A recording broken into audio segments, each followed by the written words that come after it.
Здравейте, доктор Представете се. Стаматов. Казвам се Руми Димитрова от град София. Така.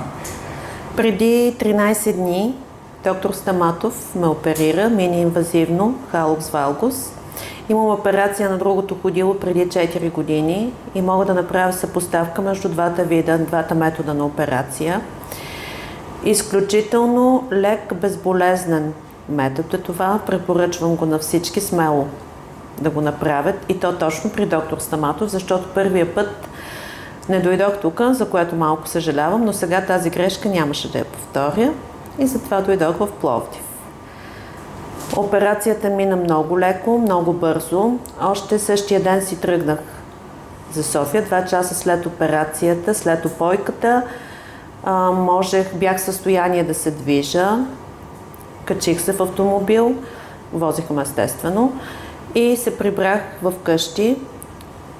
Изписа ми противоточни медикаменти, които трябва да взимам и болко успокояващо, което дори на втория ден не го бях взимала, но след това превантивно реших да попия 2-3 дни и може би до 4-5 ден съм пила обезболяващо, веднъж на ден, въпреки че ми беше изписано по 2 пъти. Наистина няма никаква болка и стъпвах смело, движех се. Естествено, първите дни трябва да бъде щадящо, както е под предписанието на доктора. Повече лежах и почивах, но съвсем спокойно ходех до тоалетна, до кухнята, за да мога да се храня и нямаше никакъв проблем. Нищо общо с операцията предишната, в която бях 24 часа неподвижна, не ми позволяваха да стана. След това при първото ставане нормално да има главозамайване.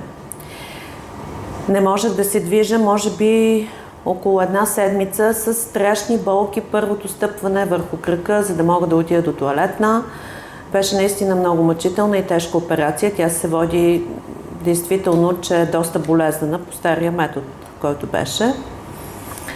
А сега мога да кажа съвсем смело, че няма нищо общо. Много съм доволна и от резултата на ходилото, като тепърва нямах никакъв отток. Помежду другото, единственото, което се наблюдава е леко посиняване на пръстите, което може би е нормално, но не съм имала от началото до сега никакъв отток в глезена.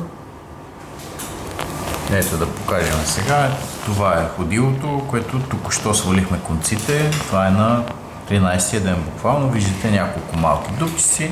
Тези оттоци тук и хематоми са нормални и това е другия крак, който е опериран по този метод. Ето виждате, слагаме тук 1 метър да измериме горе-долу колко сантиметра. Виждате, около 6 сантиметра има разрез тук. Както и мисля, че и тук отгоре също. Тук няма. Добре, тук няма, но виждате 6 сантиметра. Като цял разреза виждате съответно тук колко е минимално. Значи, сравнено с двата метода, казвате, горещо препоръчвам мини-инвазивния метод и то при доктор Стаматов. Не зная на друго място дали го правят, но съм изключително доволна и като отношение, внимание, грижи на доктора. На другата сутрин ми се обади, за да ме попита дали се чувствам добре, за което безкрайно благодаря. И аз ви благодаря, че ми се доверихте.